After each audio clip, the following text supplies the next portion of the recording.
Saímos da embarcação agora, finalzinho de tarde, foi um dia incrível. E agora curti mais um pouquinho aqui do Centro Histórico de Paraty para você.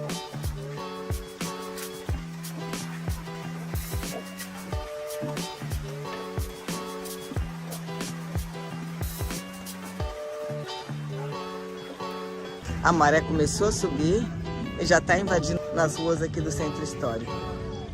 Olha que charme que fica. Lindo, né? Que cenário, gente.